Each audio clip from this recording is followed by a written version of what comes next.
Doar 6 zile au trecut până am dezgropat eu hâdul adevăr. Blestemata cruzimea puterilor care moție în beznă, așteptând nesăbuința oamenilor ca să le trezească. 6. O fi mult, o fi puțin.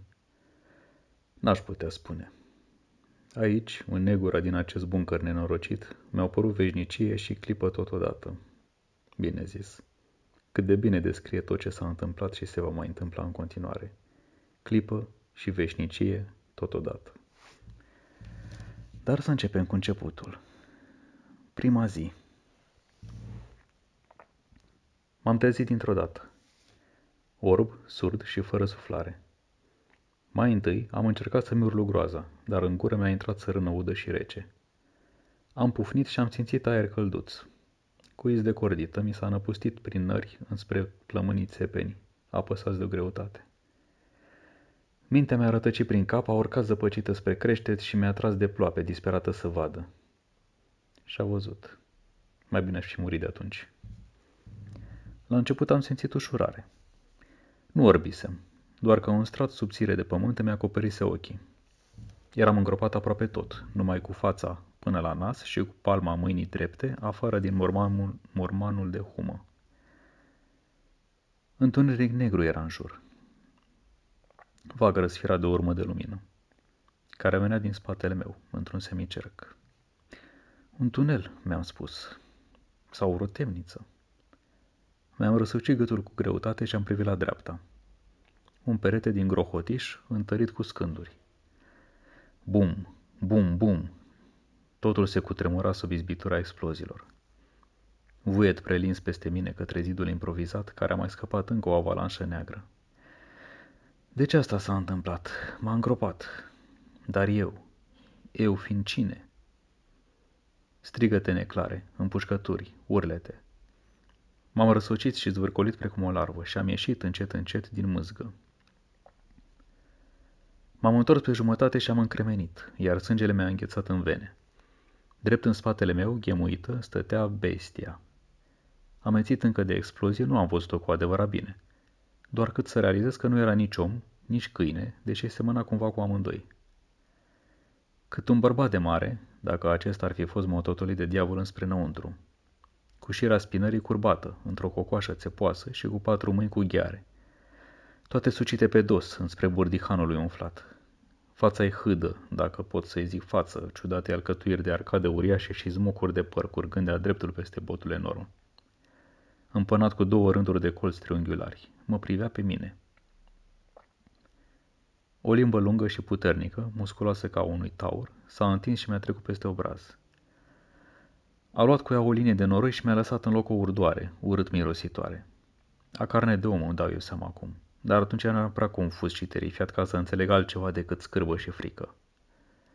Fiara m-a privit, cred, întrucât nu-i se vedea ochii, și a mărit. Până aici mi-a fost, mi-am zis. Nici măcar n-apuc să-mi amintesc cine dracu sunt și deja mor. Poate că ar fi trebuit să mă întreb dacă să cred sau nu. Așa însă, îngropat de viu, amnezic și asurzit de împușcăturile care parcă nu se mai opreau, nu am avut îndoieli. Cu mine în hrubă era o fiară. Lângă mine, peste mine aproape, gata să mă sfâșie, să mă devoreze ca pe un purcel. Și cu asta basta. Doar că nu m-a devorat. Altfel nu-ți mai povesteam acum, nu? În deschizătura din spatele meu au apărut dintr-o dată câțiva bărbați, urlând și fluturând puști. Chiar înainte ca ei să poată zări bestia, fiara a așuierat, s-a întors fulgerător și a șters-o în tenebre. Damn crowds, flush them out! A zbierat primul care a apărut. Toți și-au descărcat armele asurzitor. Nu le înțeleg limba, dar se pare că sunt dărui de natură, ori de Dumnezeu cu o memorie strașnică. Așa că mi amintesc bine replicile lor. Cât despre gloanțe, ce să zic, iată că a existat și o parte bună a faptului că eram îngropat ca o mumie. Au trecut peste mine și s-au înfipt în pereți. M-am speriat totuși de ce să nu recunosc și am țipat ceva, nu mai țin minte ce, cu siguranță nu în germană, fiindcă nici acel grai nu-l vorbesc. Soldații m-au auzit și s-au apropiat. Întâi s-au minunat între ei de ceva, apoi s-au uitat de-a lungul tunelului după inamici și, liniștiți că nu se mai vedea nimic, au lăsat armele în jos și m-au dezgropat. Nu toți cei drept, 2 au rămas de pază, dar ceilalți 3 da, că erau 5, dacă nu v-am zis deja, 5 englezi. He must be French, a behăit cel mai mare dintre ei. Un roșcovan lată numere de mă mir că nu-i pleznea vestonul din jurul nasturilor greu încercați.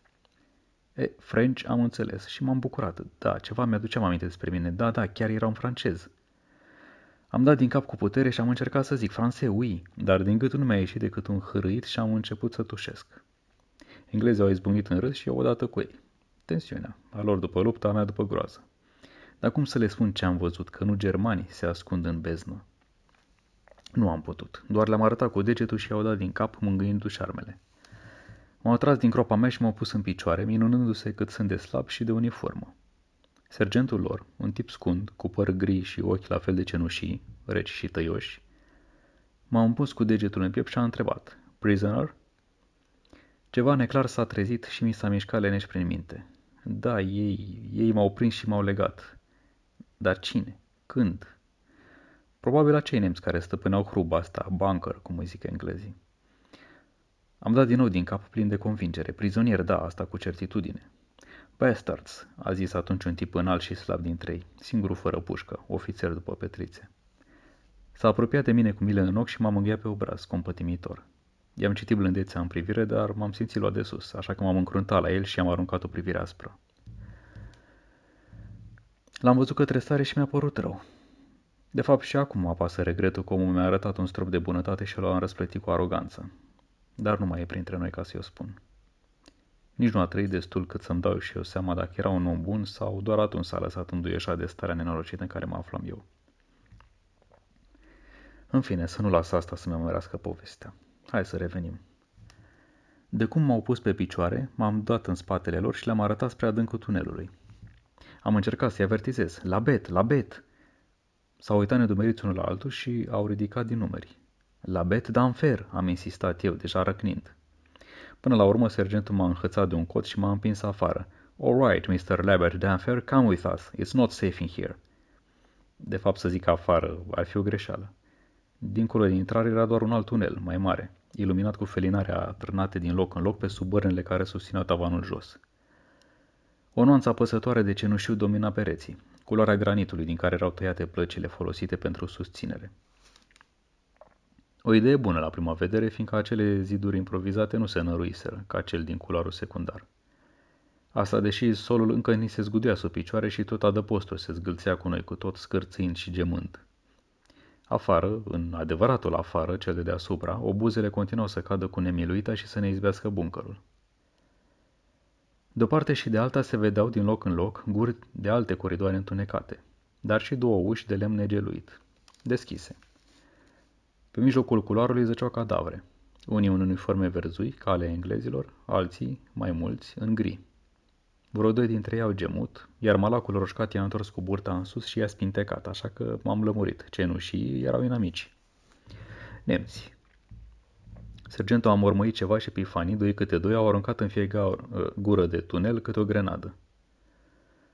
Bubuitorile au răbufnit răgușite, amestecate cu resturi de lemn și pământ. Nu știu cu germani însă și nici cu bucăți de bestie. Mulțumiți, au pornit spre capătul îndepărtat al pasajului, cu mine mai mult bălângămnindu-mă între ei, încă amețit. Unde a început totul?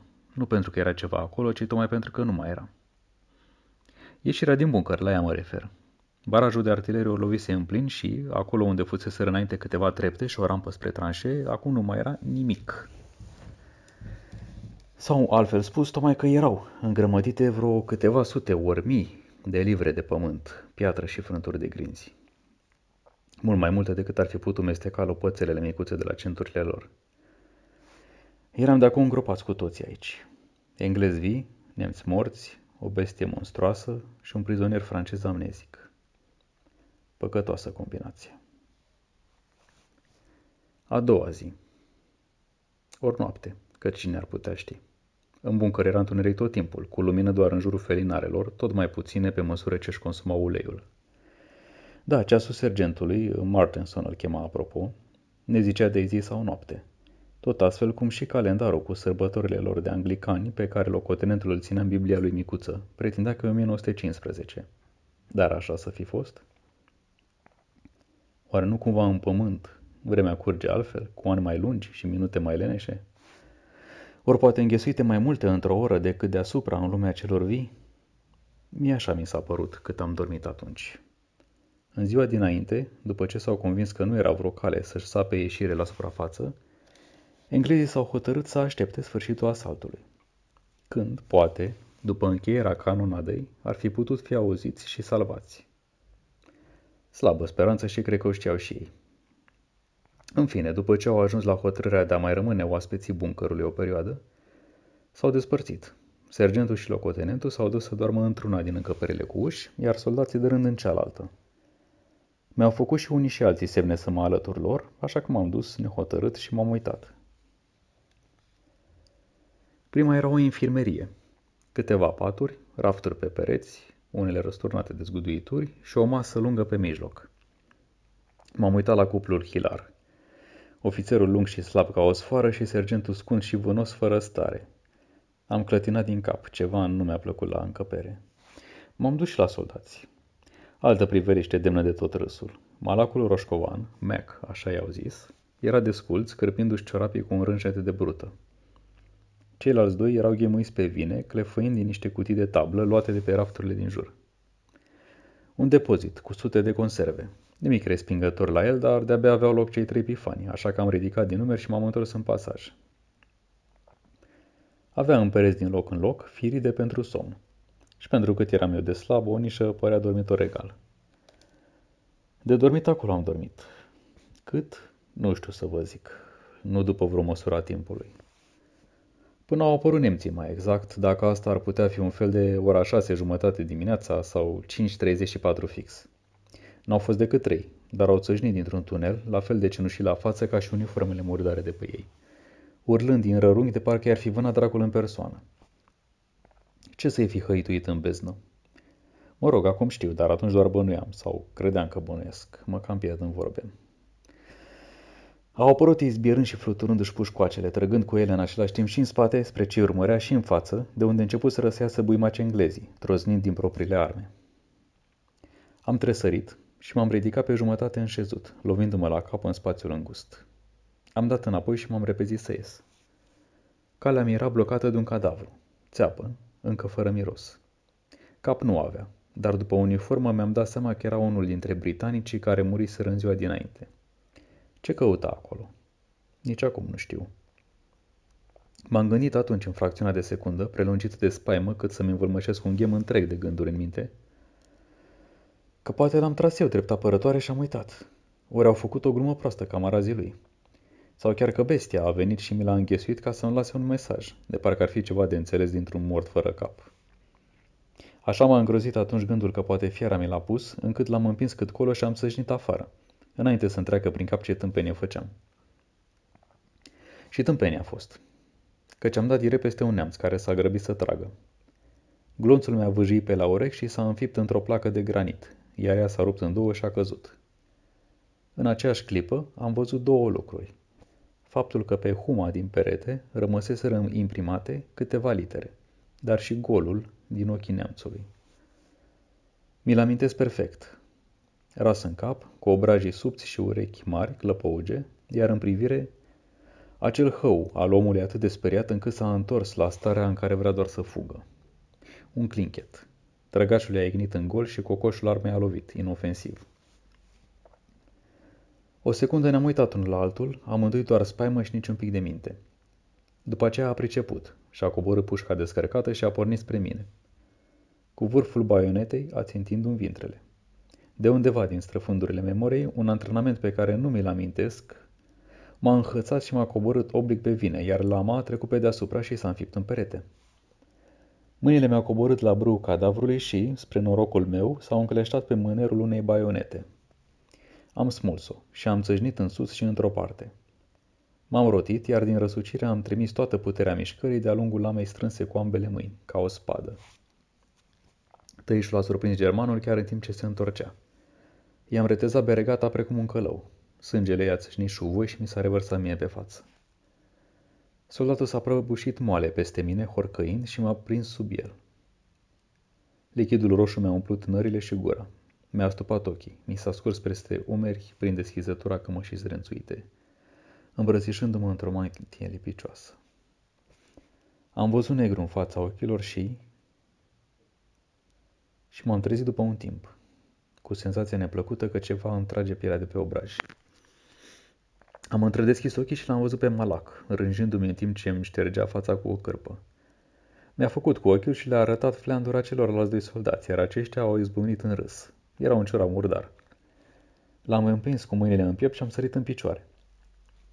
Roșcovanul m-a prins de umăr cu putere și și-a clizit dinții. You'll have to spit the rest yourself, Monsieur d'Enfer. S-a întors către restul clovnilor. Though it seems the French like to swallow. Am râit, înconjurat de hohotele lor, convins că mi-a adresat vreo măscare. Lunganul s-a băgat între noi și m-a tras spre el, răstindu-se la mec. Did you see how he handled that blade? As if he uses a sword every day. He cut a crowd right on. Roșcatul a mărmâit ceva și a dat din cap. Ceva mai puțin disprețuitor, iar tovarășii lui și-au întors privirile și au plecat. Ofițerul m-a tras către depozit, a intrat grăbit și a ieșit cu o cutie de tablă. Mi-a întins-o, zâmbind blând și repetând, pardon, pardon, ami, așa că m-am mai muiat și eu. I-am luat conserva din mână, am ridicat de pe jos baioneta însângerată și cu vârful ei am tras spre mine un felinar. După care am intrat în cel mai apropiat tunel. Când m-am îndepărtat destul, m-am așezat în fund și mi-am răzuit fața cu lama baionetei. Nu am reușit să îndepărtez tot sângele închegat, iar gândul că arăt probabil ca un mohican vopsit de război, m-a făcut să râd singur, nestăpânit până m-am înnecat cu o tuse seacă. Spre deosebire de ziua dinainte, plămânii păreau să îmi sufle mai bine, iar glasul să hârie mai puțin. Și de văzut vedeam parcă mai bine, ba și mirosul mi se trezise între timp. Mulțumit că îmi revin, am desfăcut cutia și am mirosit-o. Ce mai puțea? Cum or fi putut nemții să o halească? Și nici pe englez nu i-am văzut strâmbându-se când le înfulecau. Nu, eu nu mâncase nimic de 2 zile, poate nici dinainte, cine știe, dar asta a fost prea mult. Am răsturnat-o pe jos, dezgustat. Câțiva gândaci au ieșit temători de pe sub scânduri și s-au repezit la pasta maronie. Am întins mâna spre ei și au fugit. Am tresărit și m-am întors. Din adâncul tunelului venea fiara. În tăcere, cu pași încesi de tigru, amușinând cu nările umflate. Am sărit în picioare și am fugit spre lumină, iar ea, bestia, nu m-a urmărit afară din beznă. Nu încă. A 3-a zi. În a 3-a zi, frica a venit și în inimile englezilor, odată cu dinții. M-am simțit mai puțin rușinat pentru propria mea groază, dar nu și mai puțin frustrat, căci eu știam ce ne mănâncă morții, însă nu știu cum să le spun briților. Ce e mult spus, întrucât numele nu îl cunoșteam pe atunci, nici măcar pe al felului de fiară. Dar să revenim, că iar mă pierd în șirul vorbelor. Tot înfirit am dormit și a doua noapte, chiar dacă tremuram de frică. Cea mai josnică teamă, cea la care omul civilizat nu se mai așteaptă de mii de ani, cea de a fi mâncat. Nu am avut cum să le spun ce mă frământă, așa că le-am întors spatele, m-am strecurat în nișa din perete și am căzut într-un somn greu și lipsit de vise. De data asta nu m-au mai trezit urlete în germană, ci strigăte în graiul albionului. M-am tras încetișor spre margine și am privit afară. Soldații erau adunați deasupra unui cadavru, iar sergentul și locotenentul în jurul altuia. Zbierau ceva unii la alții. Erau speriați. M-am apropiat de ei și am îngenunchiat lângă un mort. Avea burta despicată, dar nu de la baionetă, căci în mijlocul pieptului se vedea cauza morții sub forma unei găuri de glonț. Nu, pântecele fusese mestecat. Ceva trăsese cu dinții, colții mai bine zis. Decurea, veston, cămașă, maieu și piele la oaltă și le sfâșiase cu ușurință pe toate. Înhățase viscerele și le scosese. Nu cu răbdare, ci în grabă, mânat de foame, poate. Le morfâise și le înșirase pe marginea pasajului precum o cărare stacojie. M-am uitat la sergent și cadavrul de acolo pățise același lucru. Am urmat poteca de măruntaie. Ducea spre al 3-lea mort. El nu avea mațele scoase, ci pulpa devorată, cu pantaloni și moletiere cu tot. Gul, gul, a exclamat unul dintre soldații al căror nume nu le știu nici acum. Nici măcar fața nu i-am reținut-o și e prea mor ca să-l mai întreb ceva. A damn ghoul! Nu știu ce e la un ghoul, dar trebuie să vă spun că eram al dracului de acord cu tonul folosit. Ofițerul și sergentul s-au repezit să-l certe, strigând ceva despre câini, da, dog, știu și eu, și am lăsat să se contrazică. Mi-am apropiat nasul de resturi și am pufnit. Izul fiarei, cel de când m-a gustat în prima zi. Îi recunoșteam scuipatul scârbos, căci mirosea diferit de orice altceva. Nu știu să vă explic în cuvinte. Am mucegai, apa stramă uscată și apoi infestată cu larve. Mi-e greu să descriu, dar l-am recunoscut. M-am uitat mai de aproape la ce mai rămăsese din picior. Marginea de carne sfâșiată, lipsită de sânge, păstra urme de colți. Triunghiulari, mulți, dar nu neapărat foarte ascuțiți, nici foarte mari. Colți buni de mestecat oase, ca la hiene, nu pentru ucis. Un necrofag.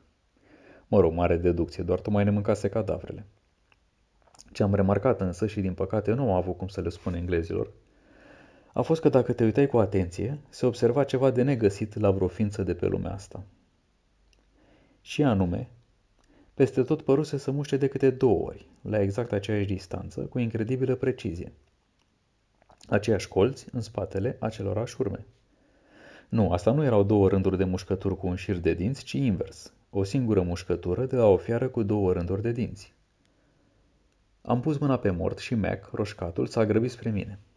M-a pleznit peste mână, vinețiul la față de mânie. L-am privit în tăcere, fără să dau înapoi, cum gesticula. Am înțeles că trupul acela sfâșiat îi fusese prieten. Așa că m-am îndreptat, am ridicat mâinile în sus, cu palmele spre el și am întors spatele. I-am simțit privirea în ceafă, dar m-am îndepărtat încet și calm.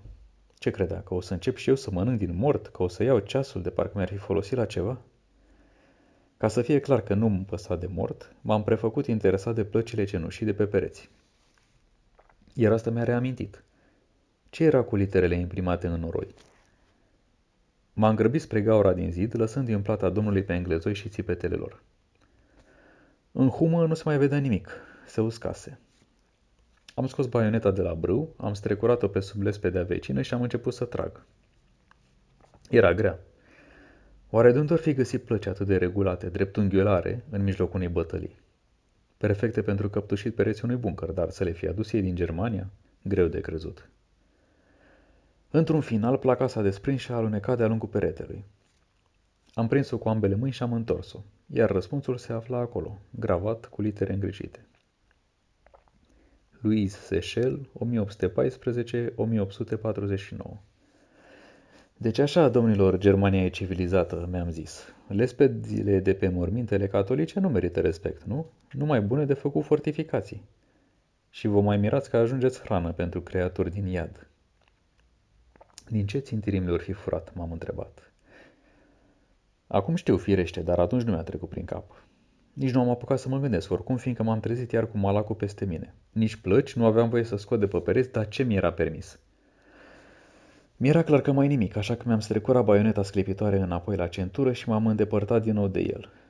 Ca să scap, m-am strecurat înapoi în firidă și m-am întors cu fața la perete, ignorându-l. Și străduindu-mă să nu mă întorc la ceea ce tocmai văzusem pe marginea nișerii.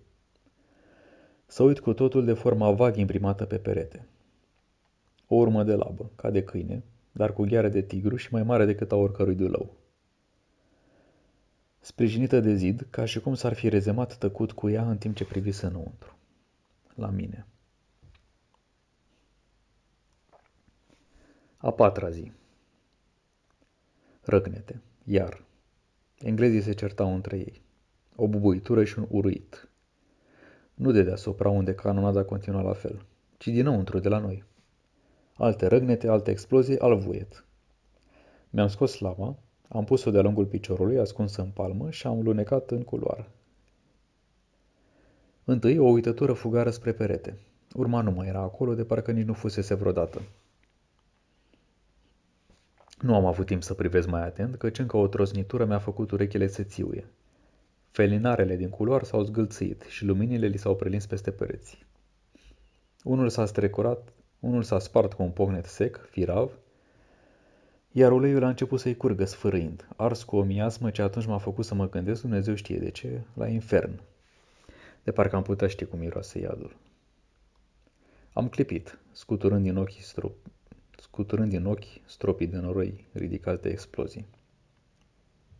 Praful a mai plutit câteva clipe în forme vălurite și fantomatice. Apoi s-a așezat încetișor înapoi. M-am grăbit spre locul de unde vedea toată tevatura.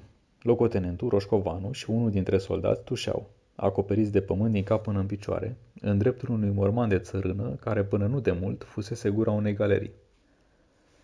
Cea de dincolo de ea arăta la fel, închisă pentru totdeauna, năruită. Ștearsă din existență la capătul acesta al lumii ei prelungi și întunecate. Dacă și celălalt rămăsese închis, ori dimpotrivă, tocmai acum se trecea la viață, nu puteam ști. La dracu, nici acum nu am habar și doar între timp s-au întâmplat atâtea. Doar cât de o răsuflare a zăbovit tăcerea între noi. Apoi au început iar să răgnească. Prea iute ca să înțeleg și eu vreun cuvânt. Ofițerul gesticula rugător, argumentând ceva. Mac cel solid se răstea la toți, acoperindu-i cu mugetul vocii sale. Nerăbdător, l-a tras de umăr pe cel de-al treilea, care ținea într-o mână o raniță din care se zăreau cozi de grenade. Deci asta se întâmpla. Închidau gurile de tunel. Am dat să mă bag între ei înainte ca Matahala cu părușul să-l pleznească pe blajin. Dar asta nu a făcut decât să-i deturneze furia.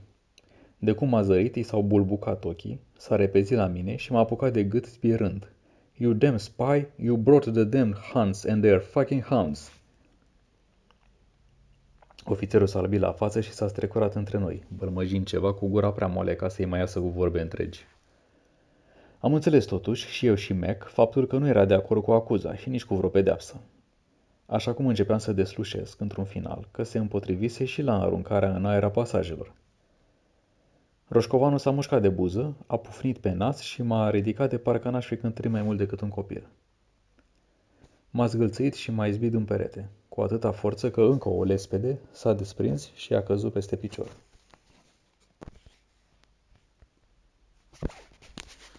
Jean Chaperon, scria, 1809-1828.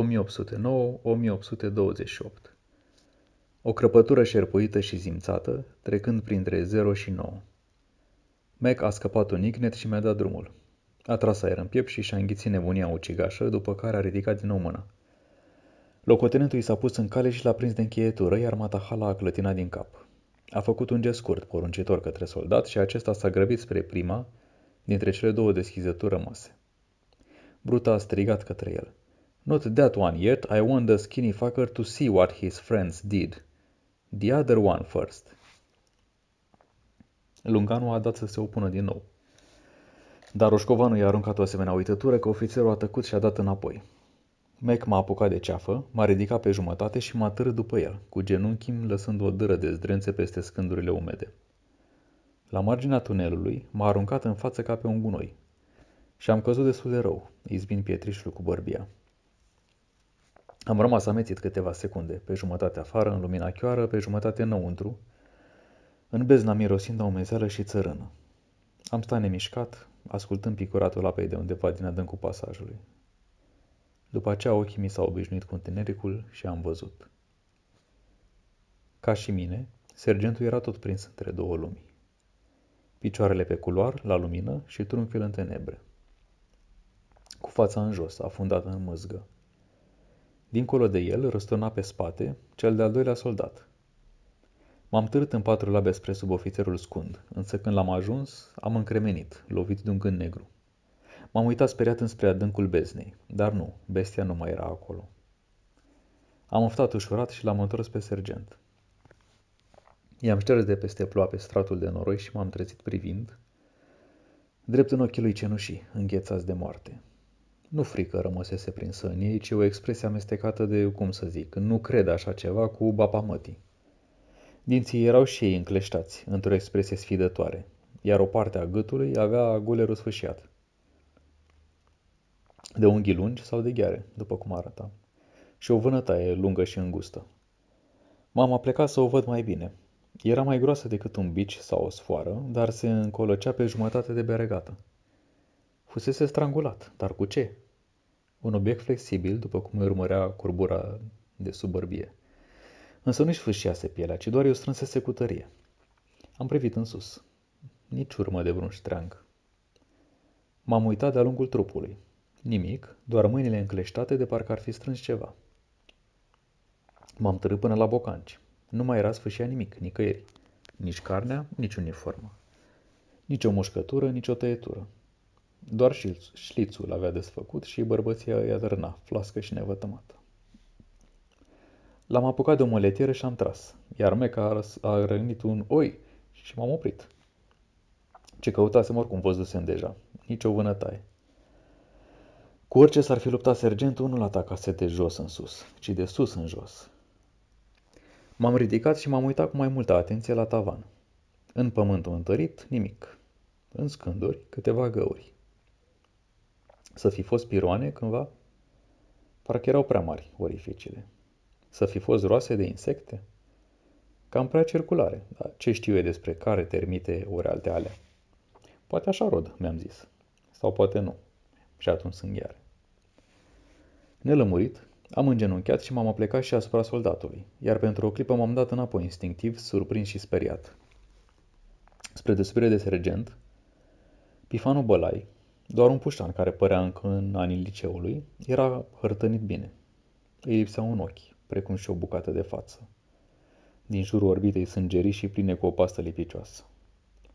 Celălalt ochi era deschis larg, căscat de groază. Am șters cu podul palmei furnicile care îl năpădiseră și l-am închis. Mâinile le avea strânse peste piept într-un gest de apărare. Deci el nu murise luptând, ci încercând să se ferească. L-am apucat de mâini ca să le dau la o parte și am renunțat imediat. Riscam să rămân cu ele în palme. M-am uitat mai atent. Fuseseră întâi sfâșiate de sus în jos, probabil cu niște gheare, ori colți. Nu neapărat ascuțiți, dar puternici. După aceea, antebrațele fuseseră devorate cu mânești cu tot și osul sfărâmat până la bucăți. De ce nu urlase de durere? Pentru că era deja mort, m-am răspuns singur. Mi-am coborât privirile. Pântecele îl avea sfâșiat, cu mațele scoase afară. Nu meticulos, ci animalic, în grabă de fieră flămândă. Dar și la asta ar fi urlat. Deci nici smulgerea intestinilor nu a fost ceea ce l-a ucis. Mai jos, pantalonii erau coborâți pe vine. M-am întors scurt și am aruncat o privire spre prohabul sergentului. Oare de frică s-a dus împreună să se ușureze? Sau alta era explicația pentru escapada în bezna unui bărbat mai în vârstă și a unui puștan cu trăsături de fetișcană? Nu știu nici acum și de fapt nici nu mai contează. Dacă nu sfâșierile îl uciseseră pe soldat, atunci ce? Străfulgerat de o bănuială, i-am dat și lui Guleru într-o parte. Nu, nici o vânătaie. Pe o parte însă, 4 puncte însângerate, într-un pătrat. M-am grăbit înapoi la sergent și m-am uitat mai cu atenție la vânătaie. Da, sub ea, un alt pătrat. Am întins mâna să le ating, ca să văd cât erau de adânci, și m-am trezit pe spate. Răsturnat de suflul exploziei din tunelul vecin. M-am ridicat câinește, clipind, și am simțit pe umăr strânsoarea roșcovanului. Doar pentru o clipă, apoi m-a izbit din nou de scândurile de pe mijlocul pasajului central. A urmat un șut în coaste, care m-a răsturnat pe o parte încovăiat. Am ridicat pumnii în dreptul ochilor, pregătit să mă apăr, dar am văzut din malac doar spatele lat. Deja se răstea de la soldatul timorat, care încerca să-l contrazică.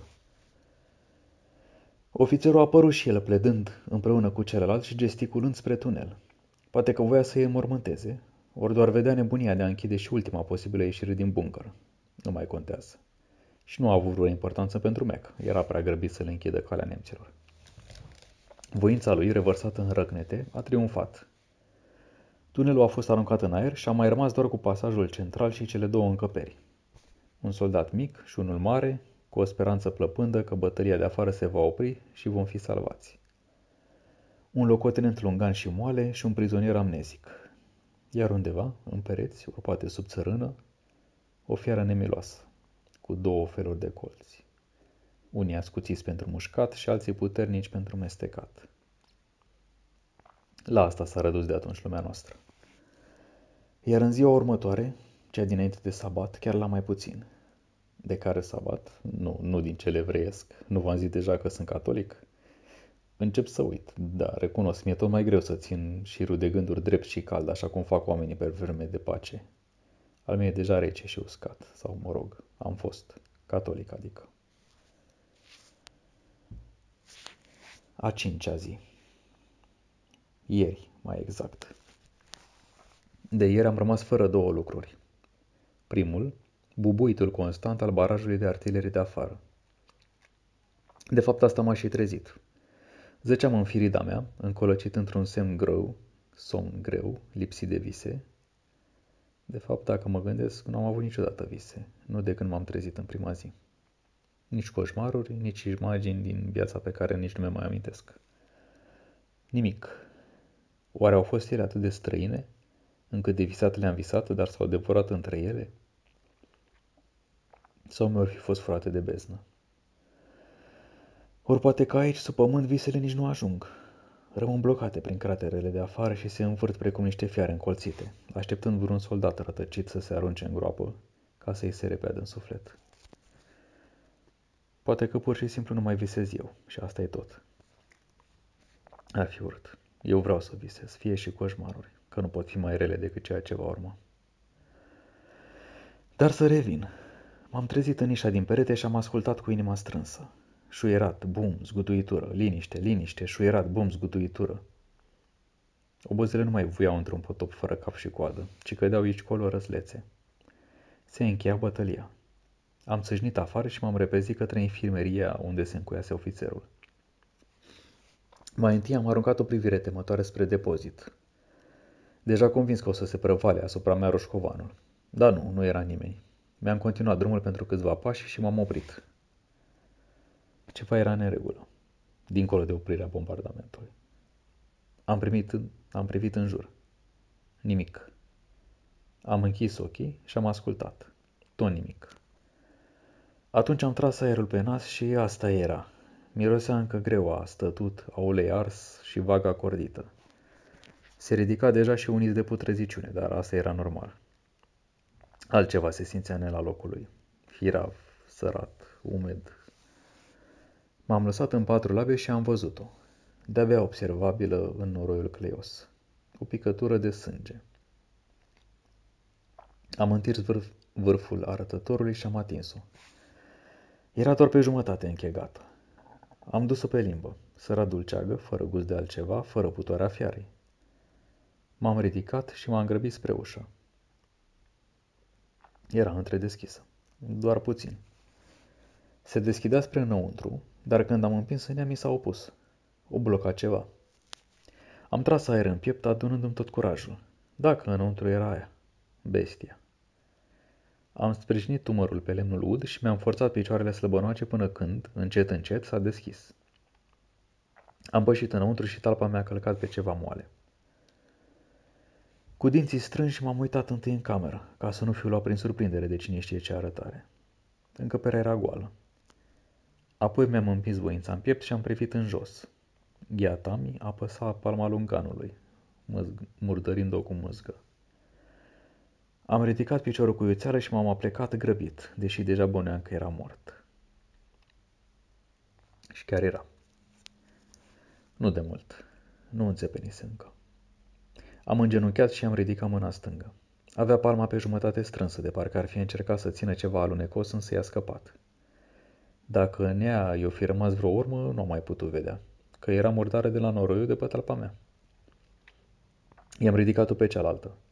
Dreapta era complet încleștată, cu degetele albe de puterea strânsorii și cu unghiile înfipte în piele, cu atâta îndârjire o adunase. I-am deschis-o. Nu avea urme de nimic, dar era strânsă în jurul unui obiect. L-am apucat și l-am tras la lumină. O cruciuliță de lemn, sfărâmată. Neatent am strecurat-o în buzunar. Da, uite, e la mine încă. 2 veuri inegale, fără nimic sacru până nu le pui împreună. Nu era mâncat. I-am studiat corpul de sus până jos. Ne-a atins. Am tras încetișor de gulă și iată că erau chiar acolo. Vânătaia prelungă, pătratul din 4 înțepături roșiatice. Nimic altceva. M-am strecurat pe lângă el și am cercetat infirmeria. Nimic deosebit, nici pe paturi, nici sub ele. Urme nicăieri. Pe pereți nu, pe tavan nici atât, pe jos, peste pământul bătăturit, nimic. Ceea ce se întâmplase avusese clar loc doar în ușă, nu și înăuntru. Pe măsuță, un mic obiect întunecat. Biblia lui de buzunar. Da, e și ea aici, lângă cruce, de ce n-ar fi? Ceea ce bântuie acest buncăr nu se teme de o strânsură de foi ori de niște fărâmături din lemn. M-am întors la ușă. I-am privit balamalele, apoi tocul de lemn cioplit grosolan. Mai mult decât împingerea mea, ușa nu părea să fi fost forțată. Cumva, fiara l-a convins pe Lungan să-i deschidă de bunăvoie, mi-am zis. Deci a venit de pe culoar, i-a grăit, poate, l-a prins în ușă, l-a ucis. Dar de ce nu l-a mâncat? Îngândurat, am privit în sus, la felinarul agățat de un cărlig înfipt în ramă. Pâlpâia bolnăvicios ca toate din buncăr, arzând tot mai firav, în aerul din ce în ce mai greu. Dar totuși mai strălucea cât de cât. Mi-am dat seama atunci de ceva. Sergentul și locotenentul uciși se aflau la lumină, omorâți cu vânătăi pe gât și mușcați doar cu 4 dinți. Soldatul și cadavrele fuseseră devorați și se aflaseră în întuneric. Sau, mă rog, cel puțin pe umbră. Deci fiara ucidea cu un rând de dinți, fie bezna oba, dar pentru hrănit, pentru a-și scoate la iveală celălalt rând de colți, cel pentru sfâșiat și mestecat, avea nevoie de tenebre. Instinct de supraviețuire, oare? Atunci nu putea fi demon, ci animal viu. Totuși poate că de fapt nu-și schimba doar dinții, ci cumva se transforma cu totul în forme diferite, iar pentru metamorfoză se îmbuiba cu întuneric. Și atunci chiar că era din iad. Frustrat, am dat să ies, să mă strecor prin deschizătura dintre ușă și perete, dar m-am oprit. Eu aveam loc să trec doar oblic, deși eram și sunt slab ca un țâr. Dar atunci fiara, ființa care l-a ucis pe ofițer și nu era înăuntru. Cum naiba a ieșit? El era căzut dincolo de ușă, deci ori mușcătura bestiei e atât de veninoasă că l-a omorât pe loc și s-a prăbușit singur, ori l-a mușcat înăuntru, așa cum părea mai credibil, dar atunci cum s-a strecurat afară? Da, știu că acum știm, dar nu stricăm povestea. Mie îmi plac poveștile, că doar astea n-au mai rămas, nu? Oricum, atunci nu am apucat să răspund, întrerupt de strigătele malacului. Am ieșit grăbit și am privit spre depozit. Stătea în ușă, confuz, cu pușca ridicată la brâu și degetul pe trăgaci. Zbiera numele celuilalt soldat, cel speriat. Harry. Da, cel care zace acum acolo în colț. Mă rog, ce-a mai rămas din el. Dar pe atunci Harry nu zăcea și nu numai că nu răspundea, dar nici măcar nu se vedea pe nicăieri. De parcă l-ar fi înghețit pământul. Nu, asta nu e o descriere bună. Eram deja toți înghițiți de pământ. De parcă s-ar fi evaporat, să zicem atunci. Nu mai plânge, că el e cel norocos. A murit repede, chiar dacă a urât. Sau plângi de frică. Da, atunci motivele tale sunt cât se poate de bune. Deci... Harry nu era nicăieri, iar Matahal a strigat după el. Panica și degetul pe trăgaci nu prea sunt o combinație bună. Așa că m-am grăbit să mă îndrept către picătura de sânge cu degetul ațintit spre ea. Mac s-a apropiat, bănuitor. Mi-a pus țeava în piept și a mormăit ceva. M-am retras cu mâinile sus și atunci s-a aplecat și a văzut și el urma. A pornit încetișor de-a lungul culoarului, cu capul plecat, ocolind cu grijă cadavrele care începuseră să se umfle. Ah! A exclamat la un moment dat și s-a lăsat într-un genunchi. S-a ridicat repede și a continuat, mai grăbit, iar eu m-am repezit să văd ce găsise. O altă picătură de sânge, cu niște fărâme albicioase. Frânturi de os. Când am ridicat ochii, l-am văzut oprit în dreptul peretelui, respirând greu, cu arma ridicată la umăr. Se uita drept în gura de tunel, deschisă și întunecată precum... Am înțeles dintr-o dată ce înspăimântase. Era deschisă. Fusese năruită de explozibilii lor, iar acum era, ei bine, deschisă. Am dat să mă apropii, dar a țintit pușca spre mine și a început să urle. You let them in, ha? L-am privit fără să înțeleg nimic. Let them in? Ce prostiu mai fi și asta laptele de mină? Și de unde să-l scot eu? Am clătinat energic din cap și hotărârea de pe chipul meu trebuie că l-o fi convins măcar pe jumătate, căci nu a tras. A fluturat totuși arma, întâi spre mine, poruncitor, apoi către perete, și l-am înțeles. Nu avea încredere să mă ia cu el, vrea să mă întorc în firidă. Am ridicat din numeri și m-am supus. El a înhățat un felinar și s-a strecurat înăuntru. Am așteptat nițel, după care m-am apropiat de gaura întunecată. Țărâna era revărsată dinspre înăuntru spre afară, deci într-adevăr ceva ieșise de acolo. Era beznă, învăgăună și mirosea urât, așa că nu l-am urmat și chiar m-am îndreptat spre nișa mea. Din ea a alunecat afară o labă uriașă, cu gheare. Inima mea a tresărit în piept și de frică m-am împleticit și m-am lipit de perete, iar pe spate am simțit răceala udă ale speciilor. Cum face mintea în situații de groază, s-a gândit la ceva ce nu m-a ajutat cu nimic. Oare ce scrie pe piatră? Oare ce mort a dormit sub ea și unde moță el acum, rămas fără nume? Oare cei trecuți dincolo își mai amintesc ei cum i-a chemat sau au nevoie tocmai de placă pentru aducerea aminte? Iar fără ea rămân blestemați la uitare pentru totdeauna. Fiara. Fiara a început să iasă din firidă, încetișor, fără vreun zgomot. M-am holbat la labele monstruoase și la ghearele lor puternice. Mi-era clar cine să pase cu atâta ușurință vizuina prin care orbecăia acum roșcovanul. Capul bestial i-a răsărit dintre umerii musculoși, cu blana plină de noroi, și un fel de țeptari i s-au ridicat peste ceafă. Botul i-a rânjit și s-a deschis, lăsând limba vineție să alunece printre cele două rânduri de dinți triunghiulari. Avea sânge pe ei. Și resturi de carne printre dinți, iar pe la colțurile gurii se scurgeau câte un firicel de salivă.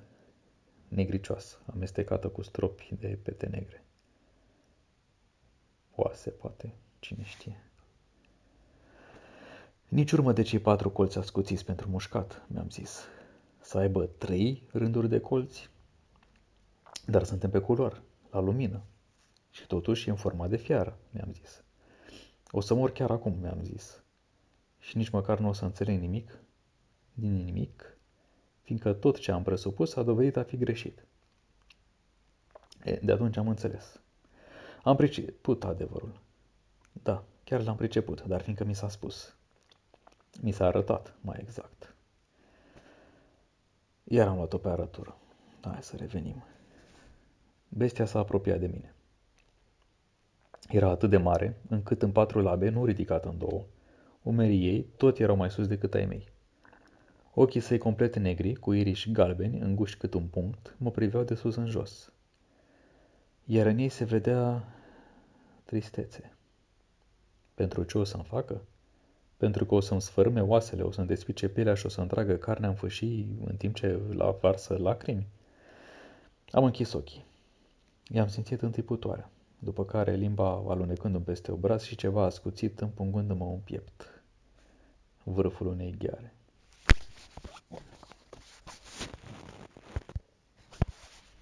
A 6-a zi. Sabatul, adică. Sfârșitul începutului și începutul sfârșitului. Dar trișez, Mac, firește. De ce nu aș face-o? Cât de mare ar fi păcatul minciunii față de restul pe care le duc în suflet? Trișez pentru că o să încep cu ce s-a început în ziua 5-a, ieri, nu azi, fiindcă este despre ce s-a făptuit acum. Ce tocmai am făcut noi doi. Tu plângi. Eu nu mai au lacrimi. Care e mai blestemat? Ieri fiera nu m-a ucis, ci mi-a dat viață. Cu gheara-i nu pieptul meu l-a sfâșiat, ci pe al ei. Cu ochii închiși, am simțit cum își retrage laba și așteaptă. Înfricoșat, m-am chercit și am strâns și mai tare ploapele. Pentru o vreme. Da, știi cum sunt oamenii, curiozitatea e mai puternică și decât frica. Tu nu ai pornit ieri într-o văgăună necunoscută? Vezi? Deci am deschis până la urmă ochii. Iar fiara stătea înșezut și mă privea. Nu feroce, mai degrabă cu răbdare. Ce voia de la mine? M-am întrebat. Am clătinat din cap și pe cuvântul meu că a oftat. Nu cum pufnește un câine, ci cum oftează cineva exasperat. Când se așteaptă de la tine să știi un răspuns elementar, simplu ca bună ziua. Iar tu ești un prost și un încăpățânat și nu-l știi. Nu vorbesc de tine acum, ci de mine atunci și de bestie. M-a privit, a oftat și a strâns din cele 2 rânduri de colți. S-a ridicat și m-a împins cu botul dintr-o parte. Fiecare falca a sa era cât trunchiul meu și m-ar fi rupt în 2 doar cu o îmbucătură. A, da, uit, că-l vezi chiar acum acolo în colț, mâncând din Harry. Și chiar și așa, cu sus în jos, poți desluși cât e de mare, da, nu mai insist. Bun, m-a împins și am alunecat un pas. M-a împins din nou și am înțeles că vrea să merg, așa că am mers. 14 pași, țin minte exact, până când un mărâit al său m-a făcut să mă opresc. S-a apropiat de un perete și eu m-am ferit de el, tremurând. A întins laba și a tras de una dintre pietrele funerare înfipte de nemți în perete, iar lespedea a căzut. A întors-o și a împins-o spre mine. Lui Later, scria pe ea. 1789-1815. Sergent, batalionul 24. M-a privit, așteptând ceva. Eu am clătinat din cap. A oftat din nou și a întins o gheară cu care a scrijelit un X peste nume. Și-a dus apoi laba la piept și a înfipt-o, prin blană și piele până în carne. A tras oblic o dungă. A scos gheara însângerată, avea sânge roșu ca să vezi, și a sfâșiat din nou, invers. Un X. X pe nume, X pe el. Lui, am exclamat eu, înțelegând. Lui ești tu. Și-a rânjit colții. A arătat după aceea lespedea de lângă golul rămas în perete. Am așteptat o clipă să o smulgă, dar nu a făcut-o. S-a uitat la mine, plimbând de câteva ori privirea între mâna mea și piatră. M-am supus. Vroia să o trag eu pe aceea. Așa că am apucat-o, zdrelind-mi pielea de pe degete și am tras. Am întors-o. Charles Javou, 1778-1815, locotenent, batalionul 24. Un prieten de-a lui, aceeași unitate, același an al morții, au murit împreună pe vremea împăratului, gloria lui, iar unul dintre ei s-a transformat în, cum îi ziceau englezii, în gul. Dar de ce? Ce blestem s-a aruncat asupra și din ce ură? Și ce l-a trezit-o mai acum, flămând? L-am privit întrebător. Și-a lăsat capul în jos și a rămas așa câteva clipe. S-a apropiat de mine, fără a mă privi în ochi, și a trecut laba peste Charles, zgârind un V. Mi-a prins dintr-o dată antebrațul între colți, cu surprinzătoare blândețe, și l-a ridicat. A tras cu gheara peste pielea mea albicioasă, iar un V cenușiu s-a conturat clar, lăsând să se reverse un șuvoi de sânge de un roșu viu, proaspăt. Eu? Vrei să spui că eu sunt locotenentul Charles? Și ce a făcut atunci? Mi-a luat mâna și a lipit-o de pieptul lui, iar sângele său întunecat s-a amestecat cu cel stacojiu care țâșnea din mine. Și atunci mi-am amintit, Mac, mi-am amintit totul. Mi-am adus aminte cu cât devotament l-am iubit amândoi pe Napoleon și am urât pe dușmanii din ticălosul Albion, cum am luptat împreună, prin atâtea nenorocite campanii, și câți viteji au murit în jurul nostru, iar noi am scăpat și am continuat să trăim. Să trăim și să luptăm și să fim totul, unul pentru celălalt. Până când am ajuns nu doar prieteni, nu doar camarazi, nu doar un ofițer și un sergent, ci frați de sânge. Mi-am amintit cum ne-ați luat voi, prizonieri. Pe el l-ați bătut cu bâte și v-a spus câinii să-l sfâșie, iar apoi, inconștient, l-ați îngropat de viu în curtea bisericii acelea aruinate de lupte. Da, clădirea aia urâtă din cărămidă gălbuie, care, încă de atunci, abandonată în mijlocul micuțului țintir, îmi părea pe jumătate trecută în altă lume. Cimitirul a crescut mult după bătălie. Dar capela s-a dărâmat-o mai tare până nu a mai rămas nimic din ea. Doar fundațiile din piatră de râu, iar acum lupta asta de deasupra le-a frământat și pe ele înclisă. De s-a dus totul, în afară de pietrele funerare și morții de sub ele, iar lespezile le-au dărâmat nemții ca să-și facă buncăr. De unde știu eu că fundațiile erau din pietre de râu? Ai întrebat dacă ai mai avea limbă? Știu, fiindcă m-ați închis în cripta ei și ați plecat, râzând. Eram tânăr, iubeam o femeie acasă, aveam părinți, nu vreau să mor.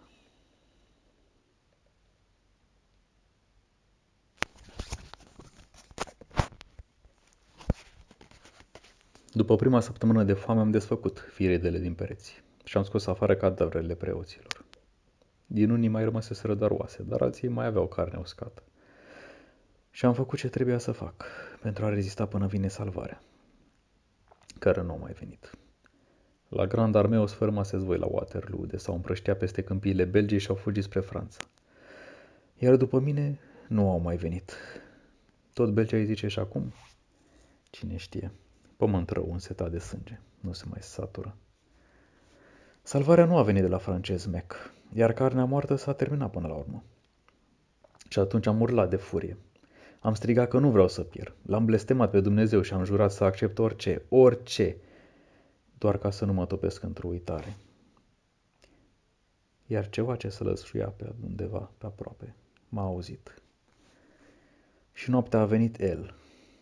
Ea? Nu mai știu.